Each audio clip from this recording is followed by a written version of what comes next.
Assalamualaikum warahmatullahi wabarakatuh. Alhamdulillahi rabbil alamin. Wassalatu wassalamu ala ashrafil anbiya'i wal mursalin Sayyidina Muhammadin wa ala alihi wa ashabihi ajma'in. Faqala Allah ta'ala fi kitabihil karim ba'da a'udzubillahi minasyaitonir rajim. Ya ayyuhalladzina amanu taqullaha haqqa tuqatih wa la tamutunna illa wa antum muslimun. Hadirin jamaah rahimakumullah, Ramadan Mubarak. Semoga Ramadan kita penuh dengan keberkahan. Kita sekarang berada di tanggal 8 Mei 2020, hari Jumat, ya, masih di bulan Ramadan. Dan kali ini kajian akhir zaman membahas tentang peralihan babak keempat menuju babak kelima. Ya. Sebagaimana kita ketahui, di dalam hadis ringkasan sejarah umat Islam atau hadis periodisasi, Nabi Muhammad SAW mengatakan bahwa umat ini akan melewati 5 periode, 5 fase, 5 babak perjalanan sejarah umatnya. Dan kita yang hidup di era modern ini, umat Islam, sedang berada di babak keempat perjalanan tersebut. Dan nama babak keempat ini, kata Nabi SAW, adalah babak mulkan jabriyatan, babak para penguasa yang memaksakan kehendak mereka. Dan di babak keempat ini, Allah Ta'ala menguji kita umat Islam dengan posisi kalah, sedangkan kaum kafir, khususnya al-Yahud wa Nasara, the Judeo-Christian Society, masyarakat barat, yang Allah izinkan memimpin dunia, mereka berjaya, ya, kita sedang kalah, ya. Dan ini ujian dari Allah Ta'ala, dan ini sunnatullah, ini adalah hukum Allah yang berlaku di dunia yang fana ini, di mana disebutkan dalam surat Ali Imran 140 bahwasanya ada sunnatut tadawul, sunnah pergiliran. Wa tilkal ayyamu nudawiluha bainan nas. Demikianlah hari demi hari kami pergilirkan masa kejayaan dan keruntuhan umat, ya, masa kemenangan dan kekalahan umat, agar manusia bisa mengambil pelajaran, ya. Nah, jadi saudaraku rahimakumullah, kondisi yang kita hadapi sekarang ini adalah kondisi yang memang memprihatinkan. Karenanya kita dituntut untuk memiliki as-sabru wal istiqamah, kesabaran dan keistiqamahan. Nabi Muhammad SAW pernah mengatakan, Qul amantu billahi thumma istaqim.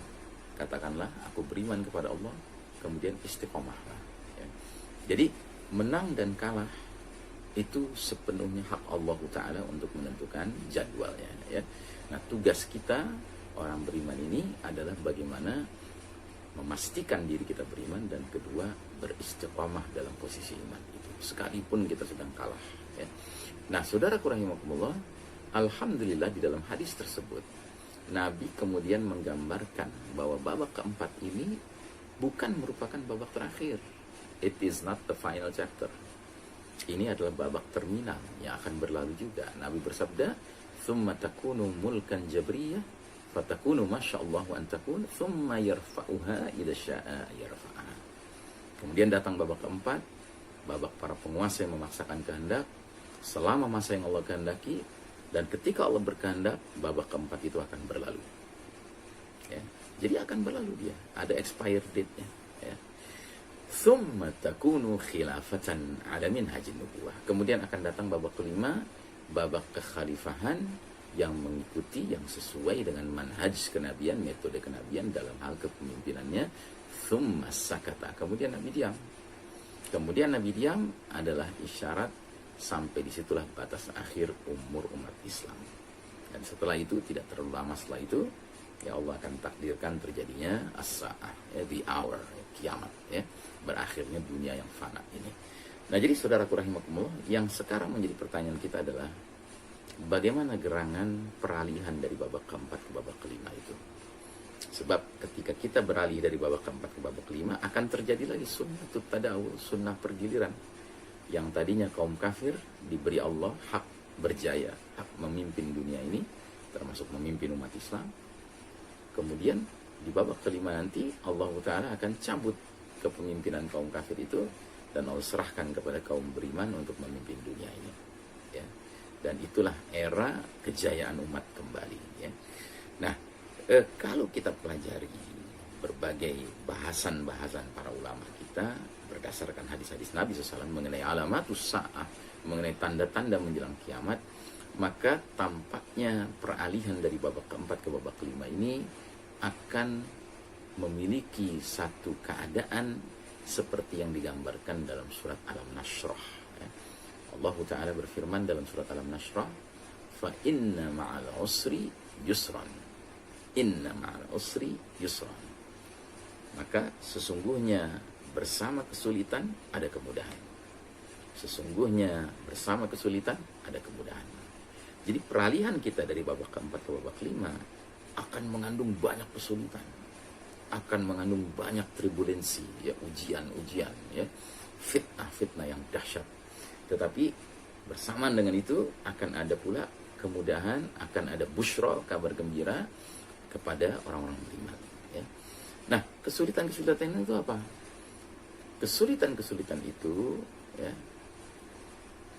kesulitan-kesulitan itu berkaitan erat dengan datangnya peristiwa-peristiwa besar. Ya. Di antaranya apa? Di antaranya Batshatul Kubra, hantaman keras dari langit menimpa planet kita. Kemudian ad-dukhan, kabut asap menyelimuti seluruh wilayah timur dan barat. Kemudian khasfun bil masyriq wal maghrib, pembenaman bumi di timur dan di barat. Ya. Bahkan az-zalazil, gempa-gempa banyak terjadi. Ya. Termasuk ikhtilafu bainan nas, ya, perselisihan antar manusia, chaos, ya, social chaos terjadi. Nah, semua ini akan datang dalam bentuk yang sering diistilahkan sebagai huru hara akhir zaman, ya. Nah, dalam keadaan huru hara itu Allah Ta'ala justru menghadirkan busyra, kabar gembira. Nah, kabar gembiranya itu apa? Itulah yang disebutkan oleh Nabi dalam sebuah hadis, ubashirukum bil mahdi yub'atsu fi ummati ala ikhtilafin minan nasi wa zalazil yamla'ul arda qistan wa adlan kama muliat jawran wa zulman. Maaf.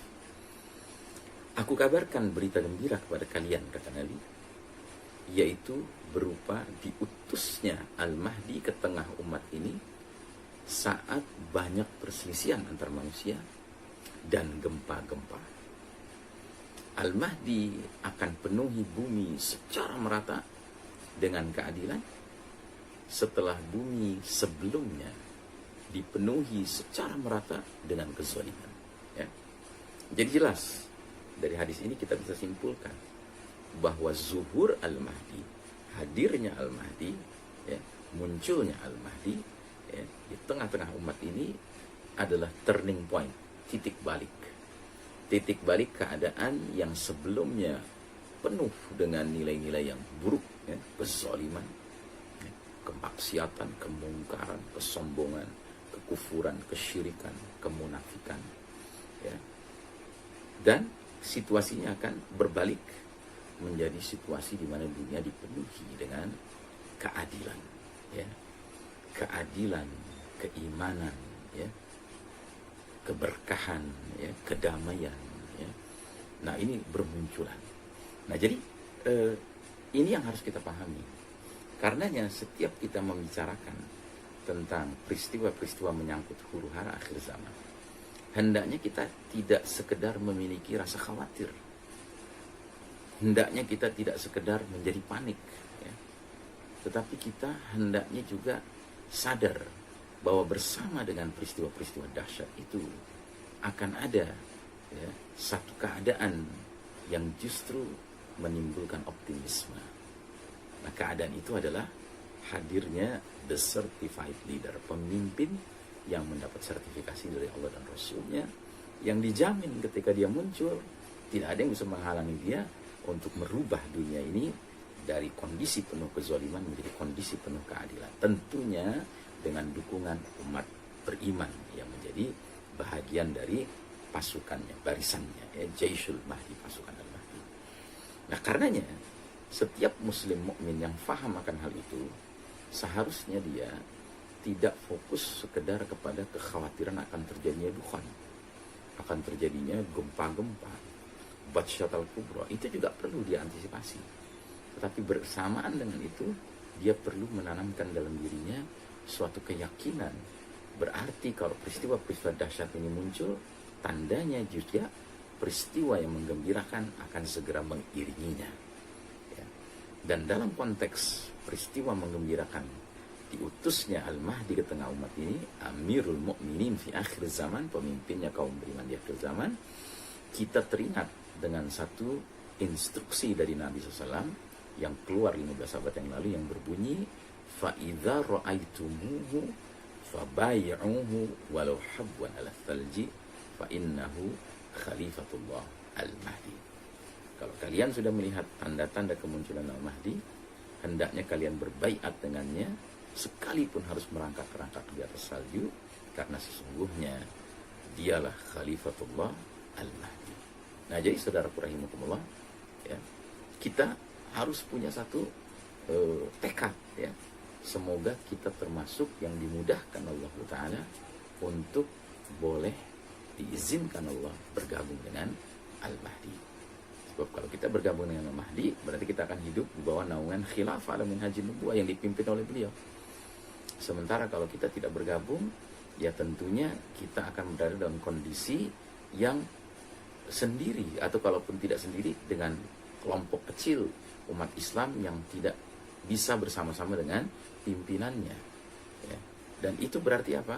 Itu berarti mereka yang tidak bersama dengan pimpinannya sangat berada dalam kerawanan, potensi kerawanan, ya, didatangi oleh a'zamul fitnah, fitnah yang paling dahsyat, yaitu Al-Masihud Dajjal, fitnah munculnya Dajjal yang pastinya akan mendatangi siapapun, laki, perempuan, kafir, mukmin, ya, untuk dia tebarkan fitnahnya, dia tebarkan pesona tipu dayanya, ya.